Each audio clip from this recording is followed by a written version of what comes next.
মক্কা নগরে ইসলাম প্রচার করার জন্য গিয়েছে। ইসলাম প্রচার করার জন্য যখন গিয়েছে তখন কাফেররা ডাক দিয়েছে, আবু তালেব বলো তোমার ভাতিজা মোহাম্মদ নাকি বাড়াবাড়ি করতে শুরু করে দিয়েছে। তোমার ভাতিজা মোহাম্মদকে যদি তুমি রুখতে না পারো তাহলে তোমার ভাতিজা মোহাম্মদকে আমরা মেরে দেব। যখন কাফেররা এরকম কথা বলেছে, বিশ্বনবীর চাচা আবু তালেব ডাক দিয়ে বলে, ভাতিজা, ও ভাতিজা মোহাম্মদ, শুনো শুনো শুনো শুনো শুনো, ও মোহাম্মদ বলো তুমি যে ধর্মটা পালন করতেছো এটা কি সত্যিকারের ধর্ম নাকি বলো? তুমি কি সত্যিকারে আল্লাহর রাসূল বলো? সেই সময় বিশ্বনবী ডাক দিয়ে বলে, চাচা জান, আমি যে ধর্মটা প্রচার করি একেবারে সত্য ধর্ম। সেই সময় মুহাম্মদ সাল্লাল্লাহু আলাইহি সাল্লামকে তার চাচা আবু তালেব ডাক দিয়ে বলে, মুহাম্মদ রে, আজ থেকে তুমি ইসলাম প্রচার করো মক্কার অলিতে গলিতে, কিন্তু আজকের পর থেকে তোমার আঙ্গুল পর্যন্ত কেউ দেখাতে পারবে না। তোমার মারার তো দূরের কথা, তোমার দিকে চোখ গরম করেও কেউ দেখতে পাবে না। সেই সময় বিশ্বনবী সাল্লাল্লাহু আলাইহি সাল্লাম ইসলাম প্রচার করার জন্য যখন বের হলেন, সেই সময় আবু তালেব মক্কার কাফেরদের ডাক দিলেন, আবু জাহিলকে ডাক দিলেন, বলে, আবু জাহিল, শোনো শোনো শোনো শোনো, আজকে তুমি আমার ভাতিজারে গালি দিয়েছো, ধমক দিয়েছো, শুনে রাখো মক্কা নগরের ভিতরে কার বুকের পাটা রয়েছে আমি আমার ভাতিজা মুহাম্মাদের উপরে আঙুল তুলতে পারো। কার বুকের পাটা রয়েছে আমি আবু তালেব বেঁচে থাকা সত্ত্বেও আমার ভাতিজা মুহাম্মাদের উপরে তোমরা মারধর করতে পারবে না। যদি তোমাদের ক্ষমতা থাকে তাহলে এসো আর মুহাম্মাদের সঙ্গে মোকাবিলা করো। সেই সময় চাচা জান এত ইসলামের জন্য খেটেছে, সময় বিশ্বনবী চাচাকে ডাক দিয়ে বলে, ও চাচা আবু তালিব, আপনি শুধু একবার কালেমাটা পড়ে নিন, আপনি শুধু একবার কালেমা পড়ুন, আপনাকে জান্নাতে নিয়ে যাওয়ার জন্য আল্লাহর সঙ্গে আমি তর্ক করব, অর্থাৎ আপনাকে জান্নাতে নিয়ে যাওয়ার জন্য আমি জিম্মেদার হয়ে গেলাম রে চাচা। সেই সময় আবু জাহিল এক জায়গায় বসে আছে, কাফেররা একদিকে বসে আছে। এই সময় কাফেররা বলতেছে, আবু তালেব বলো তুমি তোমার ভাতিজার কথা শুনে আজকে ইসলাম কবুল করতেছো, বলো কি? তুমি কি জানো না আমাদের বাপ দাদার ধর্মকে আমরা ছেড়ে দিব নাকি? বলো, আজকে তাদের তোমরা মান সম্মান করবো নাকি? তাদেরকে তোমরা অগ্রাহ্য করো নাকি? আবু তালেব বলো। সেই সময় চাচা অসুস্থ হয়ে গিয়েছে, একবারে ভাতিজার দিকে দেখে আর বলে, ভাতিজা, আমার মন চাইছে কালেমা পড়ে নি রে ভাতিজা, কিন্তু আমার এইরকম আবু জাহেলেরা আমারে বলতেছে, আবু তালেব আপনি কখনোই কালিমা পড়ে নিতে পারেন না। এই সময় এরকম করতে করতে আবু তালেব জিন্দেগি চলে গেল, অর্থাৎ জীবন চলে গেল, কিন্তু আল্লাহ তার হেদায়েত দিতে পারলো না, হেদায়েত প্রাপ্ত হলো না। এরকম করে করে রূহটা চলে গেল। তাহলে আল্লাহ যারে হেদায়েত দেয় সেই হেদায়েত পেয়ে নাই। ওই জন্য বিশ্বনবী সাল্লাল্লাহু আলাইহি ওয়াসাল্লাম বলেছেন, জান্নাত জাহান্নামের ভিতরে সবথেকে নিচু স্তরের জাহান্নাম আমার চাচা আবু তালেবকে দেওয়া হবে। জাহান্নামের সেই শাস্তিটা কি, সেই জাহান্নামের সাজাটা কি? বিশ্বনবী সাল্লাল্লাহু আলাইহি ওয়াসাল্লাম বলেছেন, ওই জাহান্নামের একটা জুতা বানানো হবে, ওই জাহান্নামের জুতাখানা আমার চাচা আবু তালেবকে যেন পরিধান করানো হবে। ওই জাহান্নামের জুতাখানা যেমনি পরিধান করবে, মাথার মগজগুলি টকবক টকবক করে ফুটতে থাকবে। সব থেকে নিম্ন স্তরের জাহান্নামের আযাব হলো ওটা, আমার চাচা আবু তালেবকে ওটাই যেন দেওয়া হবে, ওটাই দেওয়া হবে। ইসলামের জন্য কম খাটে না, কিন্তু আল্লাহ যারে হেদায়েত দেয় না সে কখনো হেদায়েত পায় না। আর আল্লাহ যাকে হেদায়েত দেয় সে হেদায়েত প্রাপ্ত হয়ে মুসলমান হয়ে ঈমানদার হয়ে মরে যায়। কিন্তু আপনার অন্তরে যদি ঈমান না থাকে তাহলে আপনি কখনোই মুমিন কামিয়াবি হতে পারবেন না। আপনি একটা অন্ধ মানুষকে দেখবেন, তখন তাকে নাক ছিটকাবেন এবং তাকে ধাক্কা মারবেন, কিন্তু আপনি এই কাজ কখনোই করতে পারবেন না। আজকে যখন আমি বাসে আসছিলাম, কিশোরগঞ্জ থেকে আমি বাস ধরেছি। বাস ধরানোর পরে ওই বাসে ছিল একটা ল্যাংড়া মানুষ। ওই ল্যাংড়া মানুষটা কাছে কন্ট্রাক্টর টাকা চাইছে টাকা। যখন টাকা চাইছে কন্ট্রাক্টর কে বলছে, ও ভাই যে আমার কাছে টাকা নাই, আমার কাছে একটা কার্ড আছে, ওই কার্ডটা দেখালে আমার কাছে কেউ টাকা নেয় না। কিন্তু কার্ডটা যখন দেখাচ্ছে কার্ডটা আর খুঁজে পায় না। এবার কন্ট্রাক্টর তার কাছে 50 টাকা ছিল মাত্র, ওই 50 টাকাই নিয়ে নিল, একটাও টাকা ওই লোকটাকে ঘুরিয়ে দিল না। ওই লোকটা কান্না করতে শুরু করেছে, ভাইজান আপনি যদি আমাকে টাকা কিছু না দেন তাহলে আমি ওই জায়গা থেকে রায়গঞ্জ থেকে হেমদাবাদের পর্যন্ত পৌঁছাতে পারবো না, তাহলে আমার কিছু টাকা ঘুরিয়ে দাও। সে কন্ট্রাক্টর বুঝলো না যে ওই লোকটা অভাবী, আল্লাহ তো অভাবী করেছে, ওকে একটা জিনিস কম দিয়েছে, নিয়ামত কম দিয়েছে। আল্লাহ আপনাকে এত সুন্দর নিয়ামত দিয়েছে, এত সুন্দর নিয়ামত দেওয়ার পর আপনি শুকরিয়া আদায় করতে পারেন।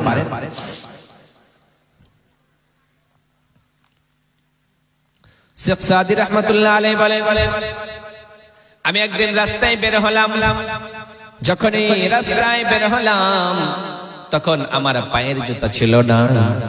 যখন আমার পায়ে জুতো নেই, অনেক মানুষগুলো জুতো পরে পরে ঘুরে, গরমের চোটে আমি কিন্তু চলতে পারি না। তখন আমি মনে মনে ধারণা করে, হায় রে, আমার যদি একটা জুতো থাকতো, আমার যদি একটা চপ্পল থাকতো তাহলে আমিও হাঁটতাম। সেই সময় হাঁটতে হাঁটতে দেখলো একটা লোকের পায়ে নেই।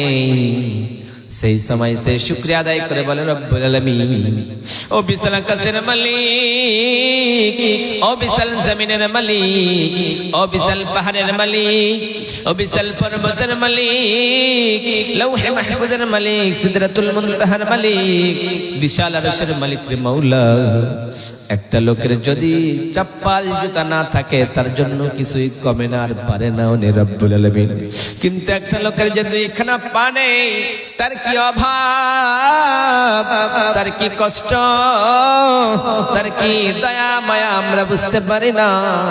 আল্লাহ তার কাছ থেকে তুমি যদি খানা পানি নিয়েছো, তাকে পা দাও নাই। আল্লাহ বলেন, দুনিয়ার মানুষের আরে আমি আল্লাহ কোন মানুষের জিনিস থেকে নিয়ামত গুলি ছিনিয়ে নি, ওটা তার জন্য পরীক্ষা শুরু হয়ে যায়। তাহলে আমি কি বলতেছিলাম, আল্লাহ বলছেন, তোমরা যদি আমি আল্লাহর উপরে ভরসা করো তাহলে আমি আল্লাহ তোমাদের জন্য যথেষ্ট হয়ে যাই। যথেষ্ট হবা কোথায়? ভরসা হয় না তো আল্লাহর জান্নাতে যাওয়ার জন্য আমরা ঈমান এতটুকু রেখেছি যে আমরা আল্লাহর জান্নাতে যাব। আমরা কখনোই আমল ছাড়া জান্নাতে যেতে পারি না, এবং আল্লাহর দয়া ছাড়াও কখনোই কেউ জান্নাতে যেতে পারে না। একটা লোক যদি ভরসা করে, আমি সারা জীবন ইবাদত করছি, নামাজ পড়ছি, তাহাজ্জুদ পড়ছি, আমি জান্নাতে যাব না তো কে যাবে? আমাকেই জান্নাতে যেতে হবে। মনে হয় জান্নাত কিনে রেখেছে, জান্নাতে কেউ যাবে না।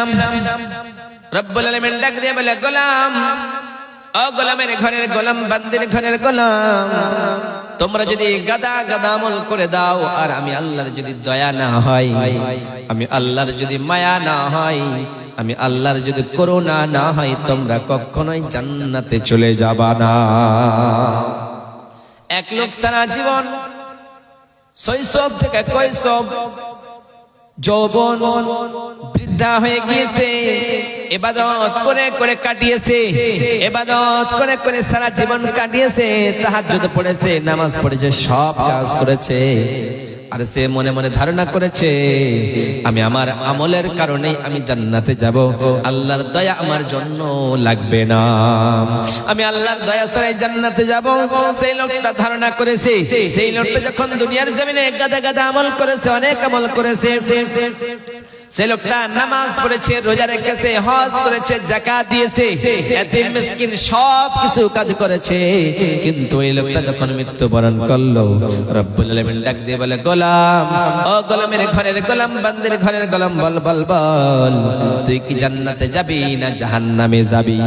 রব্বুল আলামিন সেই বান্দা ডাক দিয়ে বলে, রব্বুল আলামিন, আমি দুনিয়ার জমিনে আমল কম করি নাই, আমি হজ করেছি, যাকাত দিয়েছি, নামাজ পড়েছি, সব করেছি, রব্বুল আলামিন, আমি তো জান্নাতেই যাব, কিন্তু আমি আল্লাহ তোমার দয়া ছাড়াই জান্নাতে যাব। আমি জান্নাতে গেলে তোমার দয়ার প্রয়োজন হবে না, কারণ আমি দুনিয়ার জমিনে কম আমল করি নাই রে রব্বুল আলামিন। আমি এত আমল করেছি, আমার আমলের কারণে আমি জান্নাতে যাব। রব্বুল আলামিন ডাক দিয়ে বলে, গোলাম তুই জান্নাতে যাবি না, তোর জান্নাতে যাওয়া লাগবে না, কারণ তুমি বলো আমি আল্লাহর দয়া ছাড়া করুণা ছাড়া জান্নাতে যাবা, আল্লাহর দয়া না হলে কেউ জান্নাতে যেতে পারবে না। রব্বুল আলামিন ডাক দিয়ে বলে, গোলাম রে তুই সারা জীবন তাহাজ্জুদ পড়েছিস, তুই সারা জীবন নামাজ পড়েছিস, তুই সারা জীবন হজ করেছিস, যাকাত দিয়েছিস, সৎ কাজ করেছিস, কিন্তু আমি আল্লাহ তোরে যে দুইটা চোখ দিয়েছি, এই দুইটা চোখ নয় শুধুমাত্র একটা চোখের করুণা, একটা চোখের শুকরিয়া তুই যতটুকুন করা প্রয়োজন ছিল অতটুকুন তুই করিস নাই। একটা নিয়ামতের তুই শুকরিয়া আদায় করতে পারবি না, একটা চোখের যদি তুমি শুকরিয়া আদায় না করতে পারো তাহলে আমি আল্লাহর করুণা ছাড়া তুমি কি করে জান্নাতে চলে যাবা? জান্নাতে যাওয়া তো সহজ নয়। কেউ যদি জান্নাত যায় আর জাহান্নাম যায়, যেই লোকগুলি জান্নাতে যাবে আর যেই লোকগুলি জাহান্নামে যাবে, জাহান্নাম আর জান্নাতের লাইভ হবে, সেই জায়গায় জান্নাতীরা আফসোস করবে, জাহান্নামের আফসোস করবে, আর জান্নাতীদেরকে দেখবে আর বলবে, হায় রে কাশ আমরাও যদি জান্নাতি হয়ে যেতাম তাহলে আমাদের জন্য কতই না ভালো হতো। কিন্তু আল্লাহ কি সবার জন্য জান্নাত রেখেছে? না, তাদের জন্য জান্নাত রাখেনি। যারা একমাত্র আল্লাহর উপরে ভরসা করবে তাদের জন্য আল্লাহ জান্নাত রেখেছে। ওই জন্যই বিশ্বনবী সাল্লাল্লাহু আলাইহি সাল্লাম বলেন, লাউ আন্নাকুম কুনতুম তাওয়াক্কালুনা আলাল্লাহি হাক্কা তাওয়াক্কুলিহি লা রুযিকতুম কামা ইরযাকুত তায়র তাগদু খিমাসান ওয়া তারুহু বিতানা। রব্বুল আলামিন বলে, দুনিয়ার মানুষেরা রে তোমরা ভরসা কেমনে করবা, কতটুকু তোমরা ভরসা করবা? লাউ আন্নাকুম কুনতুম তাওয়াক্কালুনা আলাল্লাহি হাক্কা তাওয়াক্কুলিহি, যতটুকু তোমাদের আল্লাহর উপরে ভরসা করা প্রয়োজন তার চাইতে তোমরা অনেক অনেক অনেক গুণে বেশি ভরসা করবা, অর্থাৎ তোমরা আল্লাহর উপরে ভরসা করবা। এবং দ্বিতীয় নম্বরে রব্বুল আলামিন বললেন, আমি আল্লাহর উপরে তোমরা যদি ভরসা করতে পারো তাহলে তোমাদেরকে পাখিদের নাই তোমাদের খাবার দেব। লা তাগুদু খিমাসান ওয়া তারুহু বিতানা। রব্বুল আলামিন নবী সাল্লাল্লাহু আলাইহি সাল্লাম বলে, তোমাদের খাবার দেব। পাখিরা যখন পাখিগুলি সকালবেলা নিজের বাসা থেকে কিচিরমিচির করতে বের হয় কি হয় না? সকালবেলা কিচিরমিচির করতে করতে পাখিগুলি নিজের বাসা থেকে বের হয়ে যায়, আবার সন্ধ্যাবেলা নিজের পেটটা উদর ফুর্তি করে ফিরে যায়। পাখি ভাবে না আমার কালকের খাবার কি হবে, পাখি ভাবে না আমার বৃষ্টির দিনের খাবার কি হবে, পাখি ভাবে না আমার বাড়ি হবে না বিল্ডিং হবে, আমার গাড়ি হবে না বাড়ি হবে, কিছুই ভাবে না। পাখি শুধুমাত্র দিন খায়, আবার দিনের পরে আল্লাহর উপরে ভরসা করে। আল্লাহ ডাক দিয়ে বলে, গোলাম ইন্নাল্লাহা ইয়ারযুকু মান ইয়াশাউ বিগাইরি হিসাব, আমি আল্লাহ তোমাদেরকে বিনা হিসাবে খাবার প্রদান করি। আমি আল্লাহ তোমাদের খাবারে কোনো হিসাব লাগে না, কোনো হিসাবের প্রয়োজন পড়ে না। শুধুমাত্র তোমরা যদি এক আল্লাহর উপরে ভরসা করতে পারো তাহলে আমি আল্লাহ তোমাদেরকে খাবার প্রদান করে দেব। ওই জন্য রব্বুল আলামিন ডাক দিয়ে বলেন, আল্লাযীনা আমানু, হে ইমানদার গণেরা, যারা তোমরা এক আল্লাহকে আল্লাহ বলে মেনে নিয়েছো, যারা তোমরা এক আল্লাহকে আল্লাহ বলে স্বীকৃতি দিয়েছো, যারা তোমরা এক আল্লাহকে আল্লাহ বলে রব বলে অন্তরে জায়গা দিয়েছো, আল্লাযীনা আমানু ওয়া আলা রাব্বিহিম ইয়াতাওয়াক্কালুন, তোমরা এক আল্লাহর উপরে ভরসা করবা, আল্লাহ ছাড়া তোমরা কখনোই কারো উপরে ভরসা করবা না। যারা মুমিন হবে তারা আল্লাহকে ছাড়া কাউকে বলে ভয় করবে না এবং তার উপরে ভরসা করবে। তার দৃষ্টান্ত আপনাদেরকে আমি এই কিছুক্ষণের ভিতরে শোনাচ্ছি। বিশ্বনবী সাল্লাল্লাহু আলাইহি সাল্লাম মক্কা নগরে ছিলেন। কোথায় জন্ম নিয়েছিলেন? মক্কাতে। কোথায় মৃত্যু বরণ করেছিলেন? মদিনাতে। তার সময়কালটাতে তার পূর্বেই বিশ্বনবী সাল্লাল্লাহু আলাইহি সাল্লাম তায়েফের ময়দানে গিয়েছিলেন। কোথায়? তায়েফের ময়দানে। বিশ্বনবী সাল্লাল্লাহু আলাইহি সাল্লাম যখন তায়েফের ময়দানে গিয়েছিলেন, যখন তায়েফের ময়দানে গেলেন, কাফেররা বিশ্বনবীর রক্তাক্ত করে দিল, বিশ্বনবীরে পাথর মারলো আর বাচ্চাদের হাতে পাথর গুলি ধরিয়ে দিল আর বলল, যাও যাও যাও, মুহাম্মদকে যেখানেই পাবা পাথর মেরে মেরে রক্তে লাল করে দিবা। বিশ্বনবী সাল্লাল্লাহু আলাইহি সাল্লাম যখন তায়েফের ময়দানে ছিলেন, কাফেরের হাতে, কাফেরদের বাচ্চাদের হাতে পাথর ছিল। ওই পাথরগুলি ছুঁড়ে ছুঁড়ে বিশ্বনবীর চেহারায় মারলো, মাথায় মারলো, পিঠে মারলো, পায়ে মারলো, মেরে মেরে মেরে লাল রক্ত করে দিল।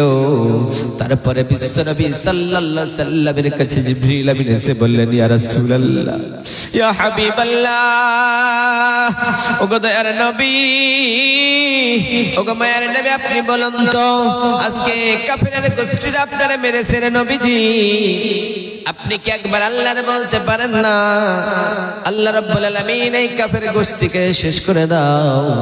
তারপরে জিবরিল আমিন বলেন, ও নবীজি, আপনি শুধু একবার বলুন কাফেরদেরকে শেষ করে দেব রে নবী। বিশ্ব নবী সাল্লাল্লাহু আলাইহি সাল্লামকে যখন জিবরিল আমিন বললেন, নবী গো, ওগো দয়ার নবী, ওগো মায়ের নবী, আপনি শুধু একবার বলুন কাফেরদের শেষ করে দেব রে নবী। সেই সময় বিশ্ব নবী ডাক দিয়ে বলল, জিবরিল আমিন, আমি আল্লাহর দরবারে আজকে অবজেকশন জানাতে পারি না, করতে পারি না, কারণ এরা বুঝতে পারে না, এর বাবারা বুঝতে পারে না, দাদুরাও বুঝতে পারে না। কিন্তু এমন একটা সময় আসবে, এমন একটা কাল আসবে, এমন একটা যুগ আসবে, এদের ছেলেরা আমি নবীকে তারা মেনে নেবে। ওই জন্য আমার নাম হলো রাহমাতাল লিল আলামিন। আমাকে রব্বুল আলামিন বলেছেন, আমার সাল্লাকা ইল্লা রাহমাতাল লিল আলামিন। নবী, আপনাকে রহমত হিসেবে প্রেরণ করেছি, আপনাকে দয়াবান হিসেবে প্রেরণ করেছি। আপনি সহ্য না করলে গো নবীজি কে সহ্য করবে বলুন তো? ওই জন্যই বিশ্বনবী সাল্লাল্লাহু আলাইহি ওয়াসাল্লাম মক্কায় যখন ছিলেন, কাফেরেরা এত অত্যাচার করলো, মারলো, তারপরে নবীজি কখনো অবজেকশন জানাই নাই। বিশ্বনবী সাল্লাল্লাহু আলাইহি ওয়াসাল্লামের বাড়ি কাফেরদের বাড়ির সামনে ছিলেন, পার্শ্ববর্তী ছিলেন। যখনই বিশ্বনবী সাল্লাল্লাহু আলাইহি ওয়াসাল্লাম কোনো জিনিস খেতে বসতেন, সেই সময় যেন ওই কাফেরেরা বিশ্বনবীর খাবার উপরে নোংরাগুলি ফেলে দিত, মাটিগুলি ফেলে দিত। একদিন ফাতেমা ডাক দিয়ে বলে, আব্বা জান, আপনি কি তাদেরকে কিছুই বলতে পারেন না রে আব্বা? আপনি তাদেরকে কিছু বলুন, আল্লাহর দরবারে বলুন, আল্লাহ যেন তাদের উপরে আযাব আর গজব দেখিয়ে দেয়। সেই সময় বিশ্বনবী ডাক দিয়ে বলে, ফাতেমা, ও ফাতেমা, বলো বলো বলো বলো বলো, দুনিয়ার সুখ চাও না আখিরাতের সুখ চাও রে ফাতেমা? সেই সময় বিশ্বনবী সাল্লাল্লাহু আলাইহি সাল্লাম যখনই বললেন, ফাতেমা রাদিয়াল্লাহু তাআলা আনহা ডাক দিয়ে বলেন, নবী গো, ও আমার আব্বা জান, আমি আখিরাতের সুখ চাই গো নবীজি, দুনিয়ার কোনো সুখ আনন্দ আমি চাই না। সেই সময় নবীজি বললেন, ফাতেমা রে, তুমি যদি জান্নাত পেতে চাও, তুমি যদি জান্নাতে যেতে চাও, তাহলে তোমার দুনিয়াতে কষ্ট দেবে, দুনিয়াতে দুঃখ দিবে, দুনিয়াতে দুঃখ কষ্টকে নিয়ে যদি তুমি বসবাস করতে পারো, তাহলে তুমি মুমিন, নচেত তুমি কখনোই মুমিন হয়ে যেতে পারো না। ওই জন্যই বিশ্বনবী সাল্লাল্লাহু আলাইহি সাল্লাম বলেন, আদ-দুনিয়া সিজনুল মুমিন ওয়া জান্নাতুল লিল কাফির। দুনিয়াটা হলো কাফেরদের জন্য জান্নাত এবং মুমিনদের জন্য একটা জেলখানা।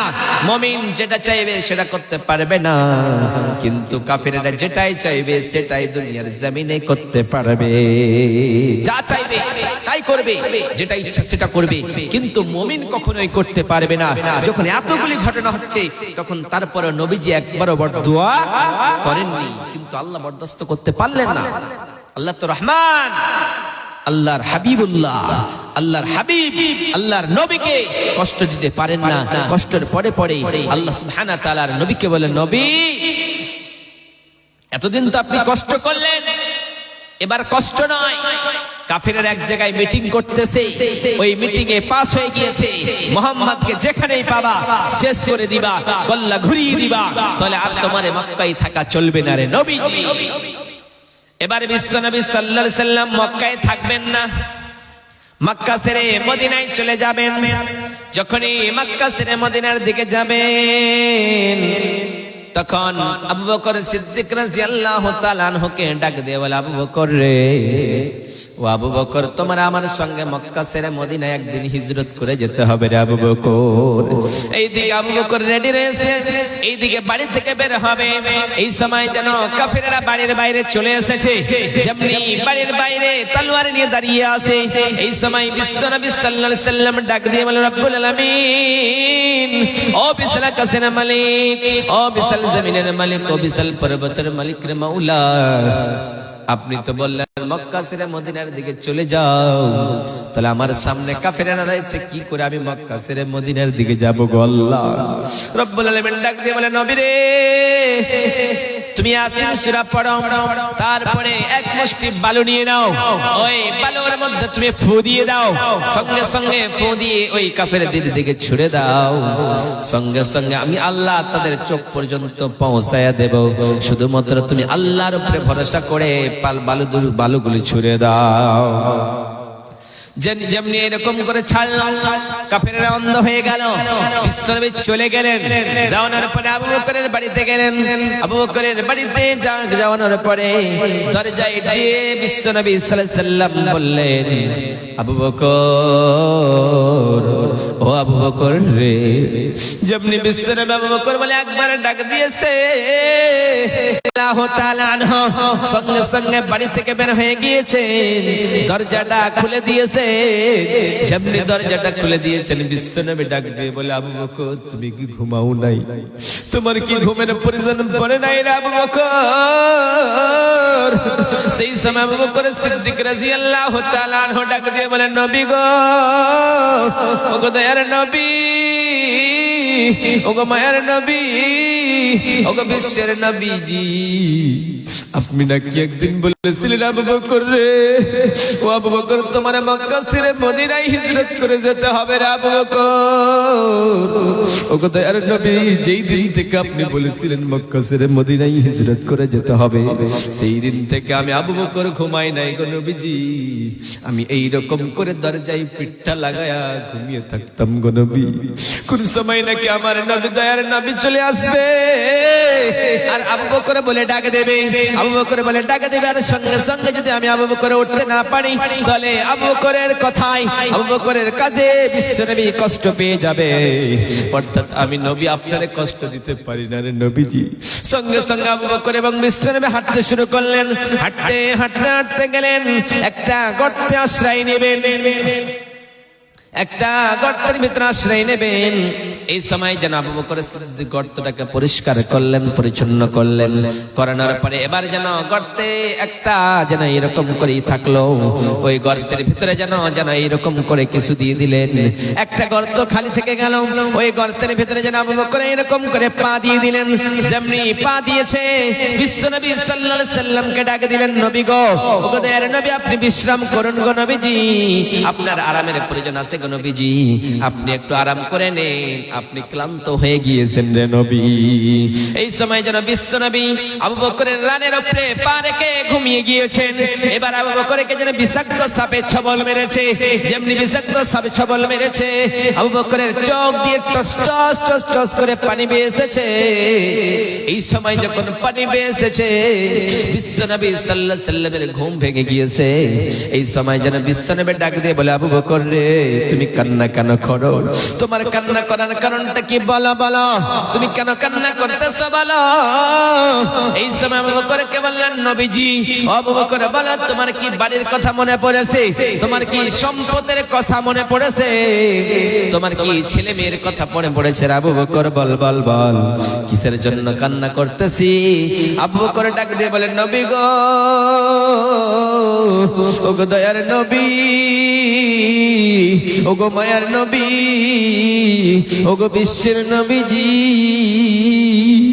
ও গো রহমাতাল লিল আলামিন, আমার ছেলের কথা মনে পড়ে নাই গো নবীজি, আমার মেয়ের কথা মনে পড়ে নাই গো নবীজি, আমার বাল বাচ্চার কথা মনে পড়ে নাই গো নবীজি, ও গো দয়ার নবী, আমার সম্পদের কথা মনে পড়ে নাই রে নবী। তাহলে আবু বকর তুমি কেন? সেই সময় আবু বকর ডাক দিয়ে বলে, নবী গো, আমারে ছবল মেরেছে সাপে, সাপে আমারে কেটেছে গো নবীজি, ওই জন্য আমার চোখ দিয়ে পানি এসেছে। বিশ্বনবী ডাক দিয়ে বলে, আবু বকর একটু আগে যে আমারে উঠাতে পারো নাই, ঘুম ভাঙাতে পারো নাই। আবু বকর সিদ্দিক ডাক দিয়ে বলে, নবী গো আমি আপনারে ঘুম ভাঙাতে পারবো না রে নবী, আমার যদি এরকম করতে করতে আমার জীবনটা চলে যেত রে নবী, তাহলে আমি আপনার ঘুম ভাঙাতাম না রে নবী। আমি আমার নবীকে কখনোই কষ্ট দিয়ে দিতে পারি না। সেই সময় এরকম করে থাকতে থাকতে এক সময় যেন কাফেরেরা বিশ্বনবী সাল্লাল্লাহু আলাইহি সাল্লামের জন্য খোঁজ করার জন্য এরকম করতে করতে চলে এসেছে। আসানোর পরে এইরকম করে দেখা দেখি করতেছে, যেন এইরকম নিচের দিকে তাকালে আবু বকরকে দেখতে পেয়ে নেবে, বিশ্বনবী সাল্লাল্লাহু আলাইহি সাল্লামকে দেখতে পেয়ে নেবে। ওই সময় যেন আবু বকর ডাক দিয়ে বলে, নবী গো মনে হয় আর বাঁচবো না রে নবীজি, মনে হয় আমাদের আর জীবন থাকবে না। আজকে কাফেররা খুঁজতে খুঁজতে গো নবীজি আমাদের মাথার উপরে চলে এসেছে, মনে হয় আমরা আর বাঁচবো না গো নবীজি। বিশ্বনবী সাল্লাল্লাহু আলাইহি সাল্লাম ডাক দিয়ে বলেন, ও আবু বকর তুমি কি চিন্তা করো না, আমাদের সঙ্গে আমাদের আল্লাহ রয়েছে, লা তাহজান ইন্নাল্লাহা মা'ানা। ও আবু বকর তুমি চিন্তা করো না, তুমি বিচলিত হয়ো না, আমাদের সঙ্গে আমার আল্লাহ রয়েছে, কাফেরেরা কিছুই করতে পারবে না আবু বকর, কিছুই করতে পারবে না, তুমি চিন্তা করো না। চিন্তা করার কোনোই কারণ নেই, কারণ দুনিয়ার জমিনে যত মানুষ আল্লাহর উপরে ভরসা করবে, আল্লাহ তাদেরকে বিপদ থেকে বাঁচাবে, তাদেরকে আপদ থেকে বাঁচাবে। মারিয়াম আলাইহিস সালাতু ওয়াস সালাম কি হয়েছিল? গর্ভবতী হয়েছিলেন, পেটে বাচ্চা এসেছিল, বাপ ছাড়া বাচ্চা কখনোই হয় না। যখন এইরকম হলো তখন আল্লাহকে বলল, আল্লাহ আমার তো বিয়ে হয় না, আমার তো স্বামী নেই, স্বামী ছাড়া কখনোই বাচ্চা হয় না, তাহলে আমি লোকের সামনে কি করে আমার মুখটা দেখাবো, আমার চেহারাটা আমি দেখাতে কখনোই পারবো না। আল্লাহ বলে, মারিয়াম তুমি চিন্তা করো না, আমি আল্লাহ সব জিনিসের সলিউশন রয়েছে, আমি আল্লাহ সব জিনিসকে সলভ করে দেব, তুমি চিন্তা করো না। মারিয়াম আলাইহিস সালাতু ওয়াস সালাম এবার চিন্তা করে, হায় রে আমার পেটের বাচ্চাটা তো দুনিয়ার জমিনে জন্ম নেবে, তাহলে এই মসজিদে থাকলে তো হবে না। আল্লাহ বললেন, যাও যাও জঙ্গলের দিকে চলে যাও। এবার জঙ্গলের দিকে চলে গেল মারিয়াম, এবার বাচ্চাটা দুনিয়ায় জন্ম নিল, এবার খাবে কি খাওয়াবে কি? মারিয়াম ডাক দিয়ে বলে, রব্বুল আলামিন ও বিসলাক কাসের মালিক রে মওলা, আমি তো কিছুদিন থেকে খাই নাই, গাছের পাতাগুলি চিবিয়ে চিবিয়ে খাওয়ানোর কারণে আমার স্তনে দুধ নেই, আমার বাচ্চা কি খাবে, আমি কি খাবো? আল্লাহ তুমি আমার খাবার ব্যবস্থা করে দাও। আল্লাহ ডাক দিয়ে বলে, মারিয়াম তুমি চিন্তা করো না, আমি আল্লাহ সব খাওয়ার ব্যবস্থা করে দেব। সেই সময় রব্বুল আলামিন মারিয়ামকে ডাক দিয়ে বলে, মারিয়াম রে তুমি তো পরিশ্রম না করলে খেতে পাবা না, তুমি তো না খাটলে তুমি খেতে পাবা না, তাহলে তুমি কি করো, ওই খেজুর গাছের দিকে ইশারা করে দাও, সঙ্গে সঙ্গে খেজুর গাছের দিকে ইশারা করো, খেজুর গাছে একটু হাতটা লাগায় দাও, সঙ্গে সঙ্গে আমি আল্লাহ পাকা পাকা খেজুর দিয়ে দিয়ে তোমাকে খাওয়ার বন্দোবস্ত করে দেব, তুমি খেলে তোমার বাচ্চার দুধ খাওয়া হয়ে যাবে, অর্থাৎ তোমার স্তনে দুধ চলে আসবে, তোমার বাচ্চা ঈসাও খেয়ে নেবে। ভরসা ছিল, আল্লাহর কাছে চাইলো, আল্লাহ দিয়ে দিল। আপনি ভরসা করবেন না আর আপনি বাড়িতে বসে থাকবেন, আল্লাহ খাবার দেবে? আল্লাহ খাবার দিবে না। আল্লাহ খাবার যদি আপনি চান তাহলে আল্লাহর উপরে ভরসা করতে হবে, তাহলেই খাবার দিবে। সাহাবী বললেন, নবী গো